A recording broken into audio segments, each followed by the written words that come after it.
It was raining the morning I found her. Not a wild storm, just that slow, stubborn kind of rain that soaks the fields and turns the sky the color of tin. I was carrying a basket of folded towels when I saw her standing in the hallway mirror, pale, still, wearing a white dress that shimmered like it belonged to another lifetime. At first I thought she was playing dress-up, the way she used to when she was 10, twirling in the lace curtains, pretending she was a bride. But this was different. Her shoulders were trembling, her eyes fixed on her own reflection, as if she didn't recognize the woman staring back. "Lila?" I whispered. She turned slowly. "Why are you wearing a wedding dress?" The words fell between us like glass. She didn't answer, just held my gaze. Tears balanced on her lashes, and whispered, "Because it's the only way I can still feel him." And just like that, every sound in the house disappeared. The rain, the ticking clock, my own breath. Only that sentence remained, carving itself into the silence like a scar. For a long moment, I couldn't move. All I could think was how we had gotten here, to this fragile space where grief wore lace and love had no pulse left to follow. So I closed my eyes, and for the first time in months, I let the memories come. The laughter, the warmth, the smell of biscuits and coffee at sunrise. Before the dress, before the loss, before the rain, before that day. Life in our little farmhouse moved with an easy rhythm, the kind that settles into your bones without you noticing, until it's gone. Morning always came the same way, with the smell of percolated coffee drifting through the kitchen and the soft creak of the back door when the wind nudged it open. I used to wake before dawn, listening to the house breathe, the pipes humming, the floorboards sighing, the distant murmur of cows lowing across the pasture. By the time the sun began to warm the windows, I'd already set out the biscuits to bake, brushed my hair, and straightened the worn lace curtains above the sink. It wasn't that I liked perfection. It was just the way I'd learned to keep the world from falling apart. The radio would hum those old gospel songs while I moved through the kitchen. "I'll Fly Away," "Blessed Assurance," songs that my mother once sang while hanging laundry on the line, her voice rising through the air like prayer. Lila used to come down the stairs barefoot, her hair still wild from sleep, dragging her nursing textbooks against the banister. She'd sit at the table and braid her hair while I packed her lunch, always humming that same tune her father used to whistle when he fixed the fence outside. Off-key, but somehow still tender. I can still see it if I close my eyes, the way the sunlight came through the kitchen window just then, painting gold across her cheek. She'd catch me watching and roll her eyes. "Mom," she'd laugh, "you stare like you're trying to memorize me." And maybe I was. Back then, I believed I'd done everything right. After her father died, I promised myself I'd keep this house steady, no matter what it took. I paid the bills, cooked the meals, planted flowers out front every spring, even when the frost kept killing them.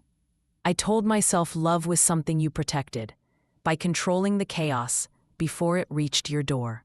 And for a long time, that illusion worked, until Daniel came along. He arrived like the first warm day after a long winter, quiet, unassuming, and impossible to ignore.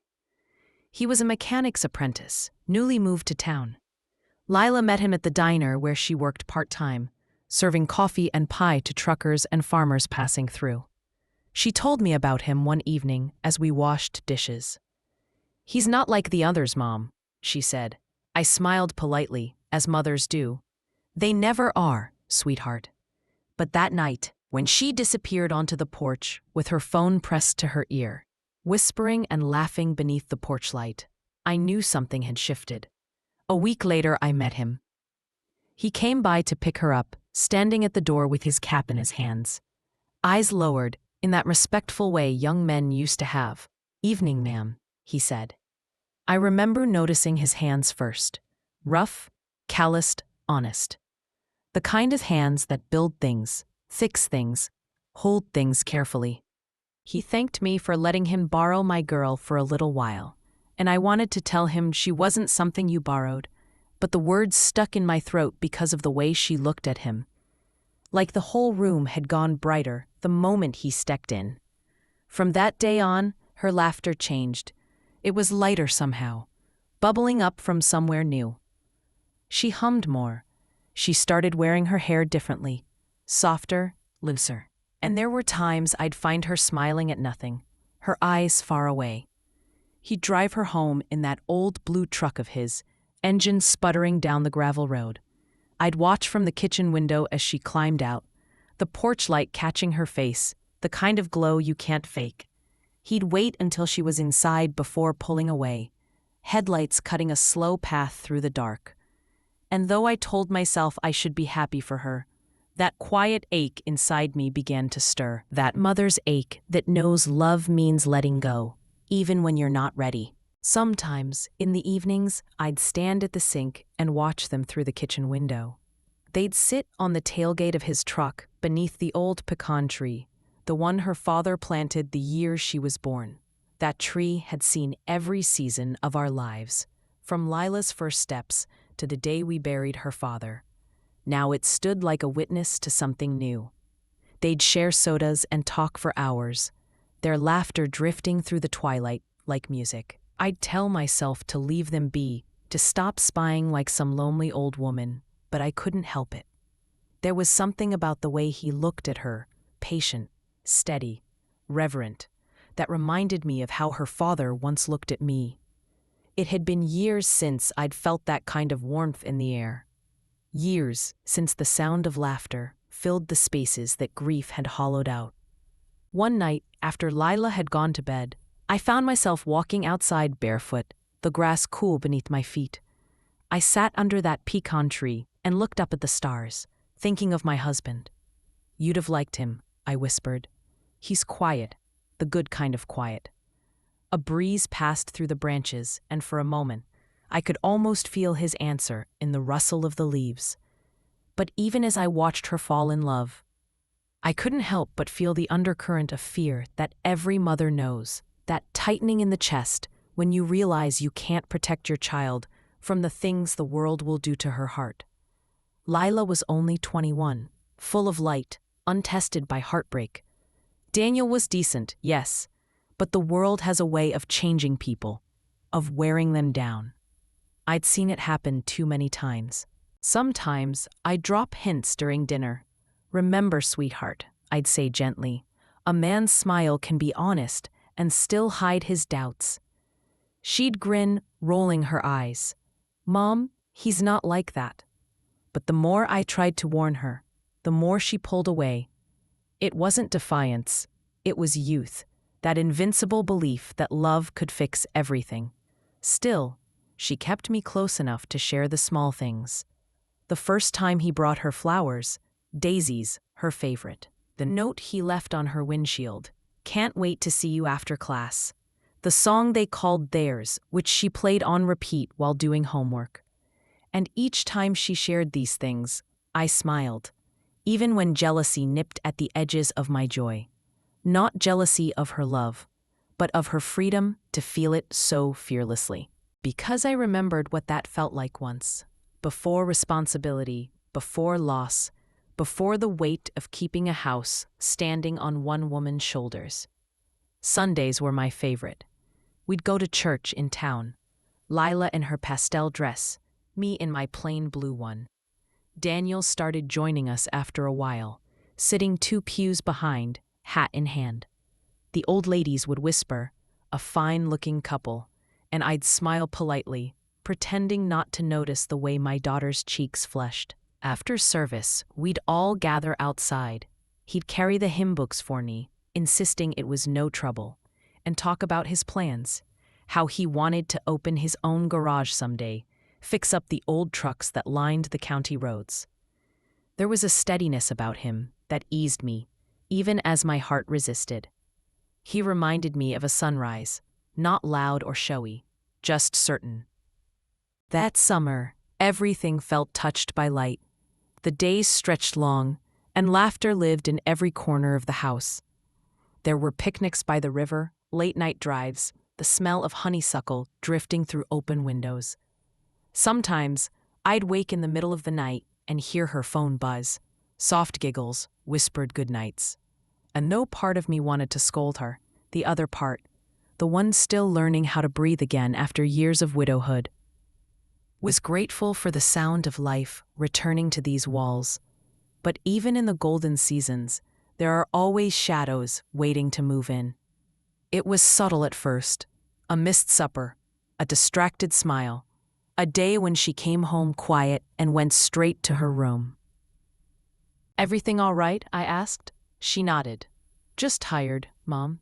I wanted to believe her. But a mother always knows when her child's spirit shifts. When joy turns into something she's trying to hold together with trembling hands. One evening, I found her sitting on the porch steps, sketchbook open in her lap. She was drawing, something she hadn't done in years. It was a dress, long sleeves, lace at the cuffs, tiny beads lining the hem. "It's beautiful," I said softly. She looked up, startled, then smiled, a small, secret smile. "Just something I've been thinking about," she said. I didn't ask what it meant. I already knew. When she disappeared into her room that night, I lingered at the door and listened to her hum that same tune again, the one her father used to whistle.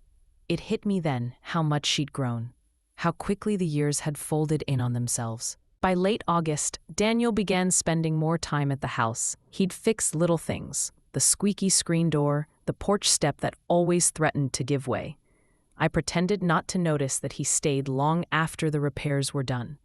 One afternoon, I brought them lemonade while they painted the old fence. He had a streak of white paint on his cheek. She leaned over and kissed it away, laughing.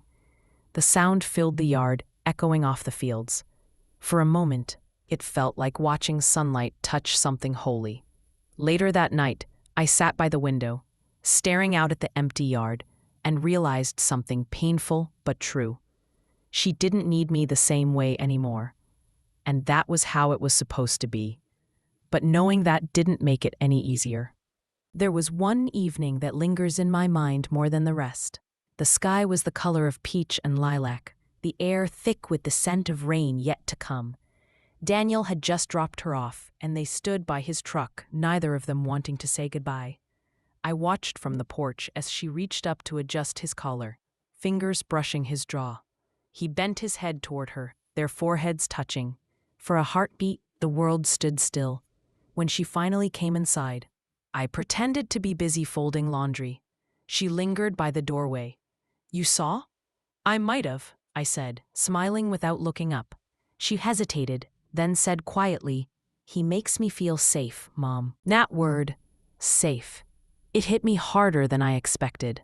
Because I'd spent years trying to make her safe, building walls of rules and routines, thinking that would be enough. But safety isn't something you can wrap around someone. It's something they have to find for themselves. I didn't tell her that. I just nodded and said, "Good." She went to bed humming. I sat alone on the couch long after, listening to the rain beginning to patter against the tin roof. And in that soft, rhythmic sound, I felt it, the quiet before the storm. A mother's instinct, the ache that warns you, the air is changing. Looking back, I can still feel those final weeks before everything broke, so ordinary, so precious in their smallness. The smell of wet soil after rain, the hum of cicadas, the way she'd call out, "Love you, Mom," as she ran out the door. If I had known what was coming, I would have stopped her that morning. I would have made her stay home, made her rest, made her promise me that forever really meant forever. But life doesn't give warnings. It just moves quietly, faithfully, until one day it doesn't. Back then, everything still felt safe. And maybe that's why the memory of those days still haunts me. Not for what they were, but for how easily they slipped away. Because the truth is, we never realize we're living in the before, not until it's gone. And when it's gone, the silence that follows doesn't feel like peace. It feels like waiting for something that will never return. It started with small things. They always do. The first sign wasn't a scream or a slammed door, it was silence. A silence that grew so thick it clung to the walls like damp air after rain. Lila had always been talkative. She'd fill the kitchen with chatter about her professors, the patients she met during training, the little moments that stitched her days together. But one morning, she just sat there, stirring her coffee long after the milk had cooled. "You're going to be late," I said softly. She blinked, startled, as if I'd pulled her from miles away. Oh, right. That was all. Just that. But something in her eyes, a stillness I didn't recognize, stayed with me long after the door shut behind her. At first, I told myself it was nothing. Nursing school was hard, and love could make anyone distracted. Maybe she was just growing, stretching her heart into a new shape. But days turned into weeks, and I started noticing the pattern. Missed dinners, half-answered phone calls, Lila coming home late, her lipstick smudged, her laughter delayed, as if she had to remember what it was supposed to sound like. When I asked if everything was fine, she smiled. "Of course," she said, "of course." Her tone was bright, almost too bright, like someone switching on a lamp in a dark room and pretending it made everything okay. And I wanted to believe her. God help me, I wanted to. But one morning I found her sitting on the porch steps before dawn, still in her work clothes, her phone trembling in her hand. Her face was pale, her eyes red-rimmed from crying. "What happened?" I whispered. She looked up at me, her lips trembling. "It's Daniel," she said. "He was in an accident, just a bruise, nothing serious." But the way she said it, too carefully, too rehearsed, told me there was more. She went inside after that, locking her door. I heard her crying through the walls, soft at first, then breaking into the kind of sobs that shake the soul. I stood outside her room for a long time, my hand on the knob. I wanted to go in, to hold her, to say all the things mothers are supposed to say when their children break. But something stopped me. Maybe it was pride. Maybe it was the memory of my own heartbreak and how no one could fix it then either. So I let her be. After that day, something in her shifted. She stopped humming when she cooked. She started leaving notes instead of speaking, little slips of paper on the counter. "Gone to work. Don't wait up. Back late." Her laughter, the kind that once filled our home, vanished. Like the scent of summer rain that disappears before you even realize it's gone. When I pressed her, she snapped. "You wouldn't understand," she said, her voice sharp as glass. And maybe she was right. Maybe I didn't. I'd built my life around control, around making things steady, predictable. But love, I'd forgotten, doesn't bend to order. It's wild and trembling and sometimes cruel. Still, the mother in me, the one who'd buried her husband and raised her daughter on grit and prayer, refused to let go so easily. So I watched, quietly, closely.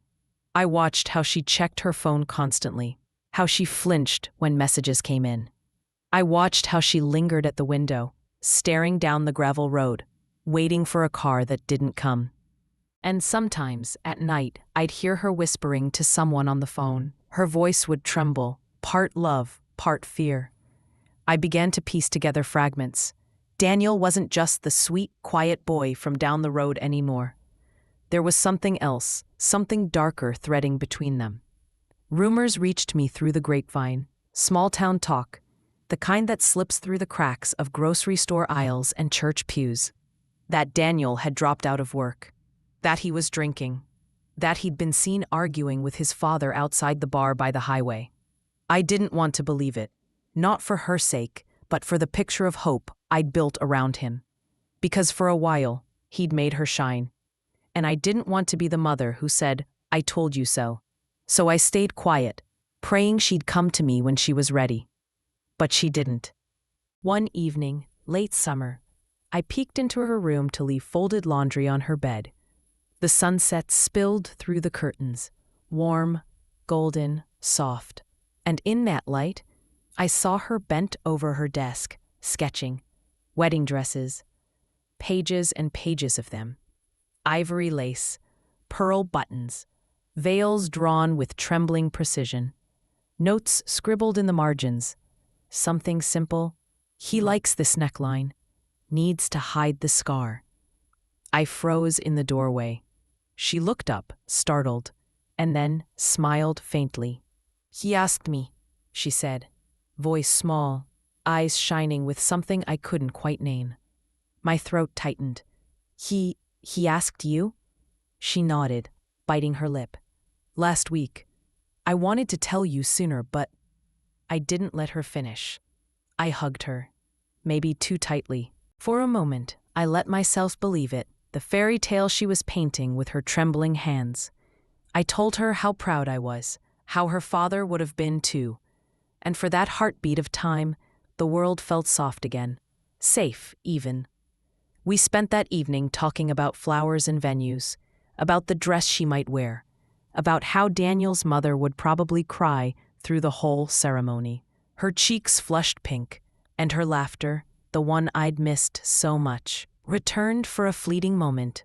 But later that night, as I stood at the sink washing dishes, I heard the wind begin to rise outside.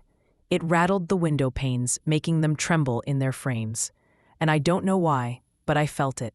A quiet warning I couldn't name, settle heavy in my chest. It was the kind of feeling that doesn't speak in words, only in instinct, like the moment before a storm, when the world holds its breath. I told myself it was nothing, just a mother's worry, but deep down, I knew better. Because a few days later, she stopped wearing her ring. I noticed it one morning as she reached for the coffee pot. Her hand, bare, pale, fragile. I didn't ask. Neither did she.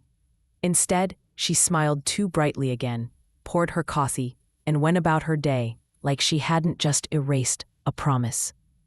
That night, I sat by the window, long after she'd gone to bed. The crickets hummed, the air thick with August heat. Across the road, the old pecan tree swayed gently, the same one where they'd once sat, laughing, dreaming of a life together.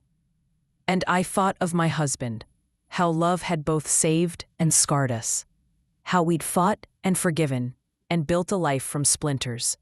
But Lila, she was too young to know that love isn't always gentle. Sometimes it takes and takes until there's nothing left but the echo of what you once were.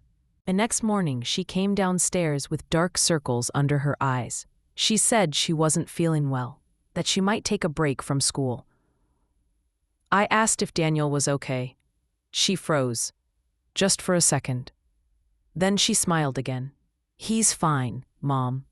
But her voice cracked on the word fine. That afternoon, I found her sitting on the floor of her room, surrounded by torn sketches of wedding gowns. Lace patterns ripped clean through the middle. Pencil marks smudged with tears. She didn't hear me come in. Sweetheart, I whispered. Talk to me. Her head lifted slowly. Her face was blotched, her lips trembling. He changed his mind, she said. The words fell like glass. He said he's not ready, that it's too soon, that he needs to figure himself out. Her voice broke completely then. I knelt beside her, gathering the torn papers, smoothing the creases as if that could somehow mend what had shattered inside her. He said he still loves me, she whispered. But he can't marry me, not yet. And in her eyes, I saw that fragile hope, the kind that keeps breaking but never quite dies. I wanted to tell her to let him go, to protect herself, to remember her worth. But I couldn't. Because in that moment, she wasn't the young woman she'd become. She was my little girl again, the one who used to curl against me after a nightmare, needing only warmth to believe she'd be safe. So I did what I always did. I held her. And in that silence, I felt something else stir. An old, familiar ache. The ache of loving someone who couldn't love you back the way you needed. The days that followed blurred together. Lila drifted through them like a ghost. She stopped sketching, stopped eating much, stopped looking out the window altogether. Once, I caught her whispering his name in her sleep. I wanted to reach in, to pull her back from wherever she'd gone. But heartbreak isn't something you can drag someone out of. You just wait. You wait for the cracks to widen, for the truth to slip through. Weeks passed. Then, one morning, she came downstairs, humming again. It startled me. She wore her hair down, her cheeks touched with color. She said she was going for a walk, maybe to clear her head. I smiled, relieved. Maybe she was healing. But when she returned that evening, her eyes were swollen again. She said nothing as she went upstairs, closed her door, and locked it. That night, I sat by the window again, staring into the darkness. The air was still, too still, like the calm before the rain. I didn't know it then, but that was the night the real cracks began to spread. Because the next morning, when I went to wake her for breakfast, her bed was empty. The covers were neatly folded. Her closet door stood open. Half her clothes were gone, and on her pillow there was a note. Just 4 words. "Don't worry, Mama. Trust me." My knees went weak.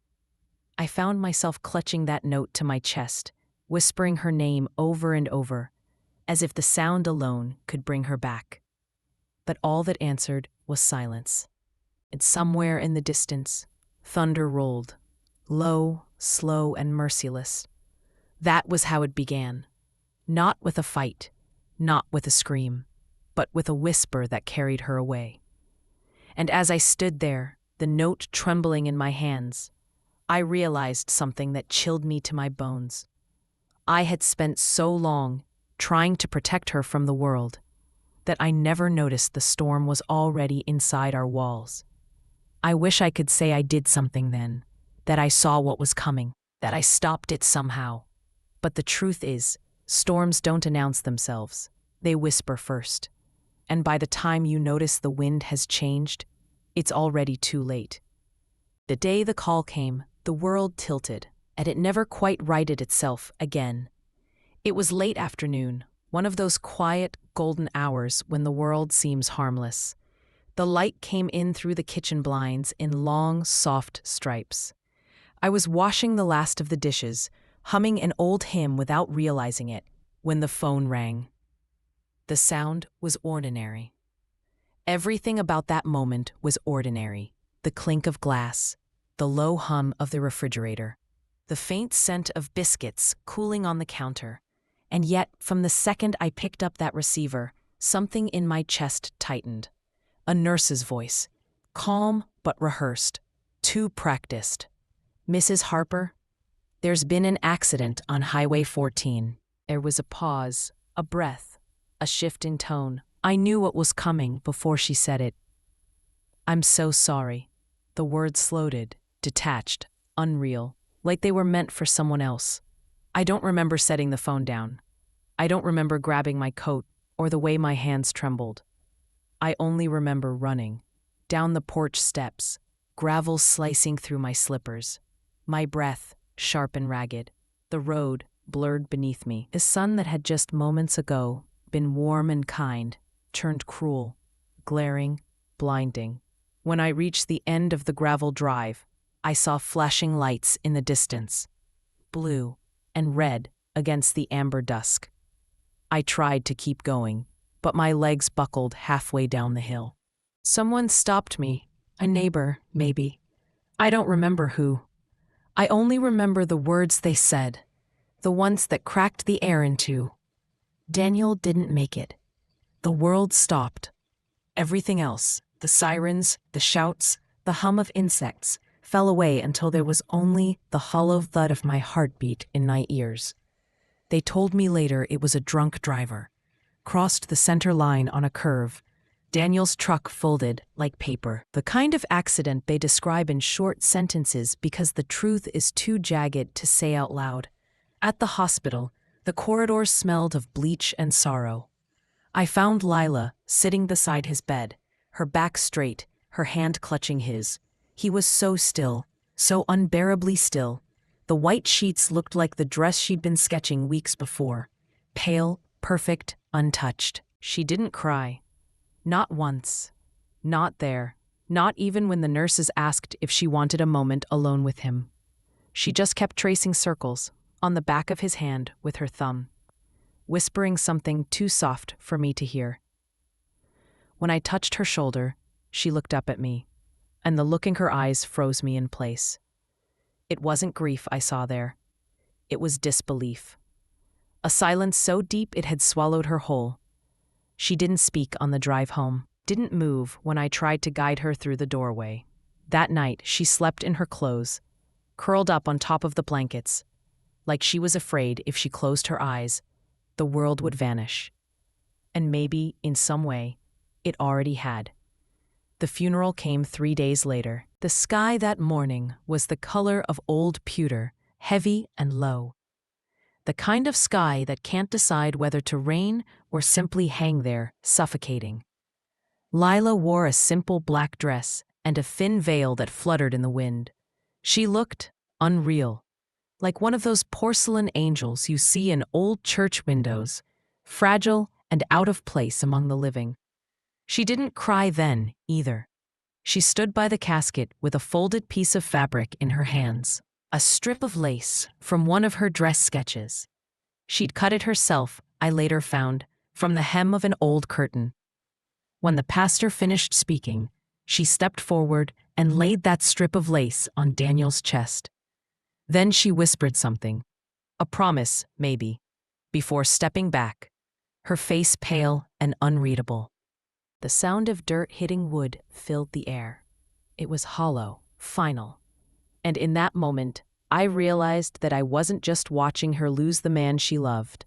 I was watching her lose the part of herself that still believed in tomorrow. After the funeral, the world kept moving, as it always does. The neighbors brought casseroles. The church ladies sent cards. The sun still rose. A mail still came. But inside our house, time stood still. Lila moved through the rooms like a ghost. She'd sit for hours in Daniel's old flannel shirt, staring out the window at the road where the mail truck passed each afternoon. Sometimes I'd hear her footsteps at 3 a.m. wandering the hall. She'd open his boxes, fold and refold his letters, trace her finger over his handwriting. I tried to reach her. God knows I did. I made her favorite meals, cornbread, chicken stew, peach pie with the crust just the way she liked it. But she'd just nod politely, take one bite, and leave the rest untouched. When I talked about going back to nursing school, she'd shake her head. When I talked about going into town, she'd look away. When I talked about tomorrow, she'd flinch, like the word itself was too heavy to carry. I thought maybe if I took away the reminders, it would help her heal. So one morning, while she was still asleep, I started packing away the wedding sketches. The lace, the fabric swatches, the stack of bridal magazines with worn corners. But when she came downstairs and saw me, the look on her face stopped me cold. "Don't," she whispered. "Sweetheart, we have to. Don't touch his things." Her voice wasn't angry. It was terrified, like I was reaching for the last piece of air she could still breathe. So I didn't. I left everything exactly where it was. His jacket draped over the chair, his toolbox by the door, the mug he'd left on the porch railing. Days became weeks. The silence grew thicker, heavier, until it filled every corner of the house. I'd wake at night and hear her murmuring to herself. Sometimes she'd laugh, a small, brittle sound, and then go quiet again. Once I caught her outside, sitting by the pecan tree in the dark, her wedding sketches spread around her like fallen leaves. "Lila," I called softly. She turned to me, her eyes glassy, distant. "He promised he'd be here," she said. "He said he'd never leave." I wanted to tell her that promises aren't meant to fight fate, that sometimes love stays, even when the body can't. But the words caught in my throat, because I knew what it felt like to lose someone that way. When her father died, I'd done the same thing. I'd left his boots by the door for months. I'd listen for his voice in the evenings, convinced he might walk in, laugh, say it was all a mistake. But he never did. And now, it was my daughter's turn to learn that same cruel truth, that the people we love most don't always get to stay. One night, a storm rolled in. The rain hit the windows in angry bursts, the wind howling through the trees. I found Lila in the hallway, barefoot, her hair wet from stepping outside. She was clutching something, Daniel's jacket. "Come inside, honey," I said gently, reaching for her arm. She pulled away. "He's cold," she whispered. "He's cold out there." Her voice cracked, and she sank to her knees. I knelt beside her, wrapping her in my arms, and she finally broke. The sobs came like a flood, deep, guttural, unstoppable. She wept for hours, her whole body shaking against mine. And in that moment, I realized something I hadn't before. Grief isn't loud. It's not the wailing at funerals, or the tears people show the world. It's quiet. It's the silence after. The way someone moves through their home like a stranger. The way they hold on to ghosts just to feel less alone. After that night, Lila changed again. She started talking a little more, not much, but enough. She'd ask if I'd eaten, if the bills were paid. But her eyes still seemed far away. She began walking down to the churchyard every morning, rain or shine. Sometimes she'd stay there for hours. When I asked what she did there, she said, "I just talked to him." And I didn't ask what she meant, because in some quiet, desperate way, I was talking to him too. Winter came early that year. The air turned sharp, the trees bare and brittle. I hoped maybe the season would wash some of the ache away, the way snow softens even the hardest ground. But grief doesn't melt with the frost. It only hides beneath it. On Christmas morning, I woke to find a wrapped box on the kitchen table. The handwriting on the tag was Lila's. "To Mama," it said. Inside was a photograph, the three of us, taken years ago under that same pecan tree. She'd framed it herself. But tucked behind the frame, I found a note. "I think I understand now," it read. "How you felt when Dad died. How love doesn't leave, it just changes its shape." For the first time in months, I cried. Because I thought maybe she was healing. Maybe we both were. But healing isn't a straight road.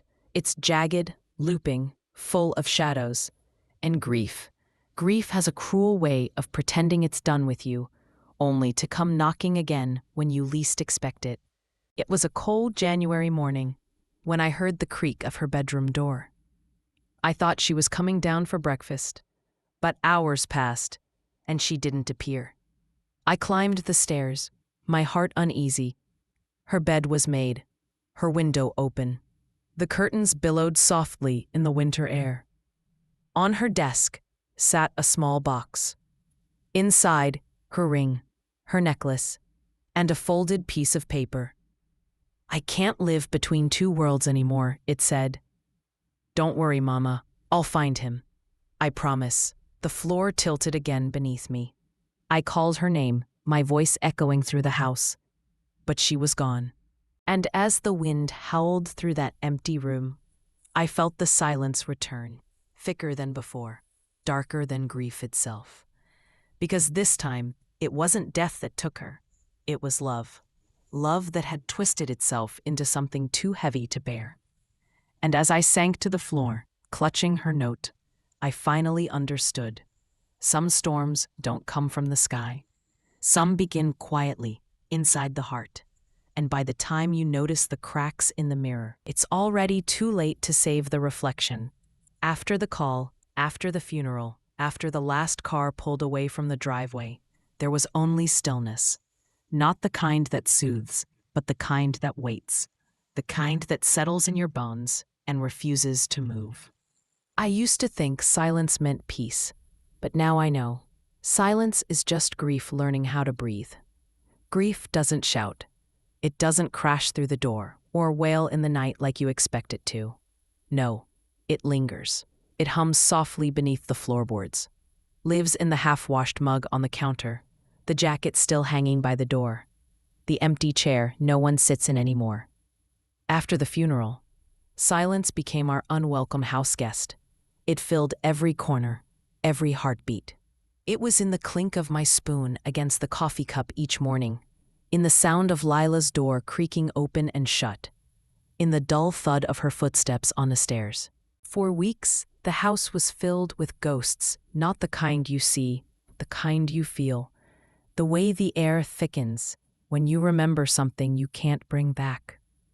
I'd wake up to find her sitting on the porch at dawn, wrapped in her father's old jacket, her eyes fixed on nothing. Sometimes she'd stay out there for hours, her coffee growing cold beside her, the sun rising and falling without her noticing. At night, it was worse. I'd hear her walking through the hallway at 3 a.m, slow and deliberate, the way people move when they're searching for something lost. Other nights, I'd hear the faint crackle of the old record player from her room.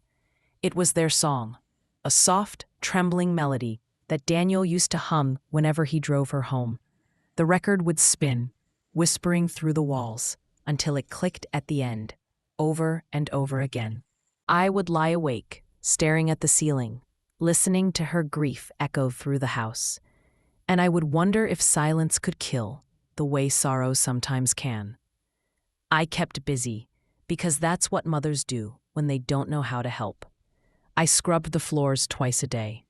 I polished the silverware. I folded towels that didn't need folding. There was comfort in repetition, control. I thought maybe if I could keep the house in order, maybe I could keep her from falling apart completely. But every time I passed her door, I'd hear it. The soft rustle of fabric, the quiet sob she tried to swallow, the sigh of someone too young to carry that kind of pain. Once, I pushed the door open just a little. She was sitting on the floor, surrounded by scraps of lace and tulle, her hands trembling as she held the corner of a veil. She wasn't sewing. She wasn't doing anything, just holding it, as if letting go would mean forgetting him. I wanted to go to her, to hold her, like when she was little and scraped her knee. But she looked so far away, like reaching for her would only make her vanish. So I stepped back, closed the door quietly, and stood in the hallway with my hand on the doorknob, feeling every inch of the distance between us. The days blurred together. Morning light, gray afternoons, long nights where even the wind seemed to whisper his name. I stopped listening to the radio.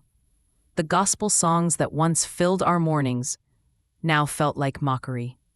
How could anyone sing about heaven when my daughter had lost hers? Then one morning, I walked into her room while she was at work. The nursing classes she insisted on finishing, even when her eyes looked hollow. On her desk, neatly stacked, were the wedding invitations. They were beautiful, cream paper, soft gold lettering, tied with thin white ribbon. I sat down on her bed and picked one up. The ink shimmered faintly in the sunlight filtering through the curtains. Lila Grace Turner and Daniel Reed. I must have read their names a dozen times. There was an ampersand between them, delicate, curved like a small piece of hope. And in that single symbol, I saw everything. The promise of a life that never came, a story that ended too soon. The envelopes were unsealed, untouched, waiting for hands that would never deliver them. I pressed one to my chest and felt the paper soften with the warmth of my skin. My throat tightened. For the first time in weeks, tears came. Quiet, reluctant, but real. When you raise a child, you think the hardest part will be letting them go. You never imagine what it's like to watch them come undone. I wanted to fix it. I wanted to be the kind of mother who could make everything right with a pot of soup and a soft word. But some things can't be fixed. Some wounds aren't meant to close neatly. That evening, she came home just before dusk. Her hair was damp from the rain, her shoes muddy. She didn't say hello, just went straight to her room. I waited. An hour later, I knocked gently on her door. "Lila," I said. "I found the invitations." For a moment, there was silence. Then her voice, quiet, frayed around the edges, floated through the door. "They're just paper, Mama. Just paper." But the way she said it told me everything. That she still wore her love like a wound. That she couldn't bear to throw away the only thing that still had his name beside hers. I leaned my head against the door, eyes closed. "I miss him too," I whispered. I didn't expect an answer, but after a long pause, I heard it, the faintest sob muffled into a pillow. That night, I didn't sleep. I sat in the kitchen with the light off, listening to the rain tap against the windows. Every drop sounded like a heartbeat, slow, steady, reminding me that life was still moving, even when we couldn't. I thought about her father, about how he used to say that love and loss were two sides of the same coin, that you couldn't hold one without touching the other. Back then, I never understood what he meant. Now I did. Grief isn't loud. It doesn't break things or scream for attention. It's quiet, painfully so. It lingers in the spaces between words, in the empty chair, in the wedding invitation left unopened. And that's what scared me the most, because silence doesn't mean healing. Sometimes, it's just what's left when all the words run out. So I waited. Day after day, I waited for the sound of her laughter again, for her voice to fill the house the way it once did. But grief moves on its own time. And love, the kind that tries to reach someone lost in it, must learn to wait, too. The seasons changed, though I barely noticed. Summer melted into autumn, and the fields turned gold before the frost took them. Each morning, I'd open the curtains to the same gray sky, the same quiet house, and wonder if waiting was the same thing as loving, or just another kind of grief. Then, one afternoon, while the wind rattled the windows and the world outside turned pale with the promise of winter, I decided to clean the attic. I didn't know it then, but that small choice, that single step toward the forgotten, would change everything. It was near winter when I found the box. The air in the attic was sharp with dust and cold light, the kind that turns every breath into a small ghost. I had gone up there to busy myself, to clean out what the years had quietly claimed: old quilts, tangled Christmas lights, boxes of toys Lila hadn't touched since she was 10. That's when I saw it. A small wooden chest tucked behind a stack of suitcases. It wasn't one I recognized. The lid creaked when I lifted it, and inside, time seemed to breathe again. There were Polaroids first, curled at the edges, the colors soft and sun-faded. Lila and Daniel, laughing by the lake, her hair whipping across her face while he tried to hold her still for the picture. Another of them sitting in the back of his truck, eating ice cream, their smiles wide and unguarded. Underneath the photographs were ticket stubs from a fair, a dried bouquet wrapped in ribbon, and a folded napkin with their initials doodled inside a heart. And then, at the very bottom, a note in Daniel's messy handwriting. "Save this dress for the day I can finally call you mine." I felt my throat tighten. I held the note to my chest and sank to the floor, the wood cold beneath me. The attic smelled of cedar and old summers, and for the first time in months, I let the tears come. That was the day she came home wearing the dress. I heard her footsteps first, slow, deliberate, and when I turned, she was standing in the doorway. The ivory lace fell just above her bare feet, the fabric catching the afternoon light. Her hair was loose, her eyes distant, as if she had stepped out of a dream she didn't want to wake from. It was near winter when I found the box. The air in the attic was sharp with dust and cold light, the kind that turns every breath into a small ghost. I had gone up there to busy myself, to clean out what the years had quietly claimed: old quilts, tangled Christmas lights, boxes of toys Lila hadn't touched since she was 10. That's when I saw it, a small wooden chest tucked behind a stack of suitcases. It wasn't one I recognized. The lid creaked when I lifted it, and inside, time seemed to breathe again. There were Polaroids first, curled at the edges, the colors soft and sun-faded. Lila and Daniel, laughing by the lake, her hair whipping across her face, while he tried to hold her still for the picture. Another of them sitting in the back of his truck, eating ice cream, their smiles wide and unguarded. That night, after she'd gone to bed, I sat by the window and stared out at the fields turning silver with frost.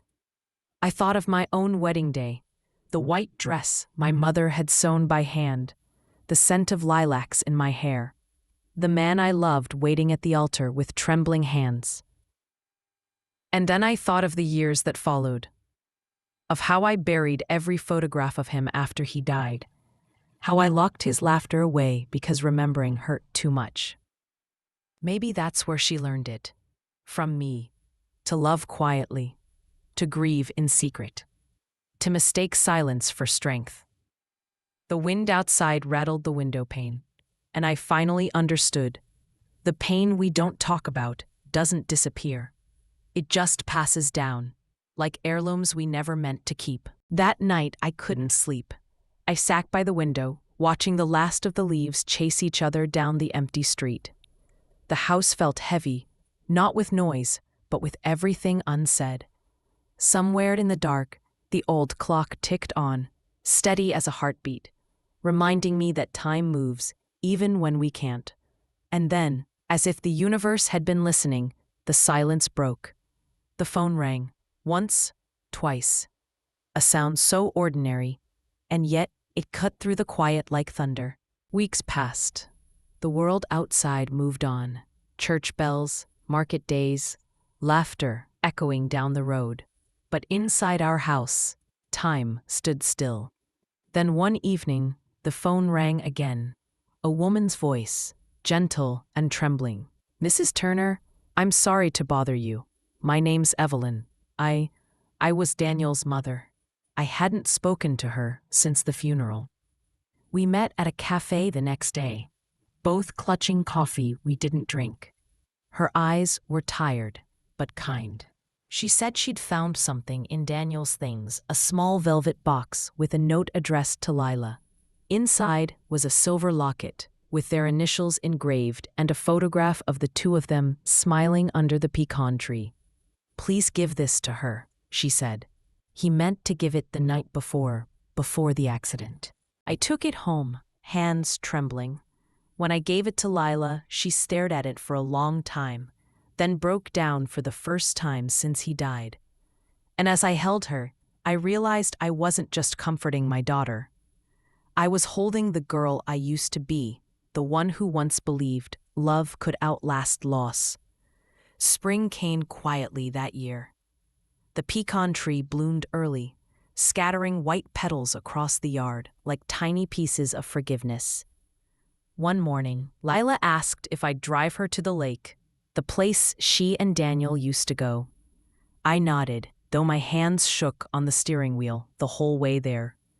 She carried the wedding dress, folded neatly in her lap. When we reached the water, she waded barefoot to the dock and spread the dress across the wood, letting the breeze lift it like wings. "I thought wearing it would keep him close," she said softly.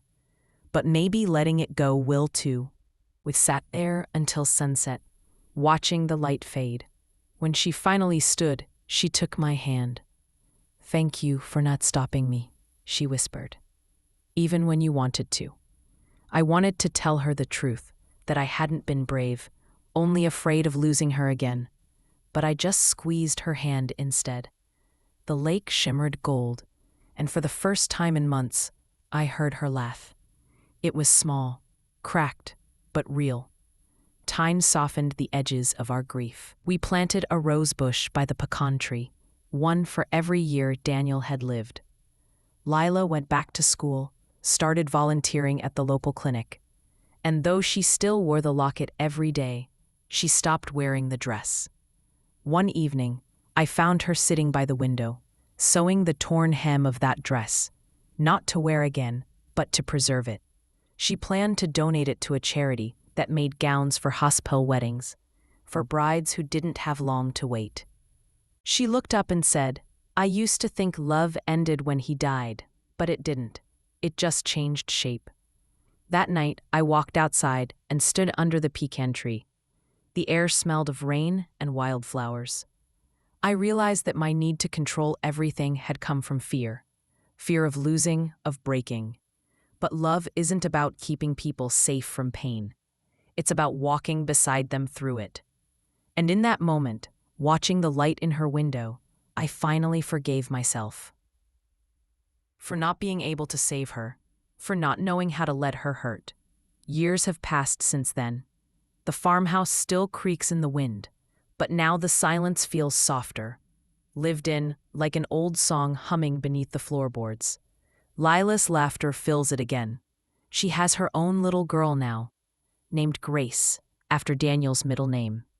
Sometimes, when the morning light spills across the table, I catch her daughter playing with that silver locket, tracing the initials with her tiny fingers. And I realize the story didn't end with grief. It only changed hands. Every spring we visit the lake. Lila brings a single white rose, lets it drift across the water. She never says much. She doesn't have to. I still think about that day. The wedding dress gleaming in the hallway. The rain. The quiet confession that shattered me. But now when I remember it, I don't feel pain. I feel gratitude. That even through loss, we found our way back to love.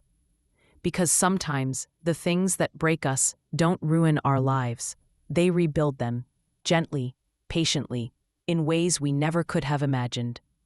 If you enjoyed the video, don't forget to like, subscribe, and share your thoughts below. Thank you for watching.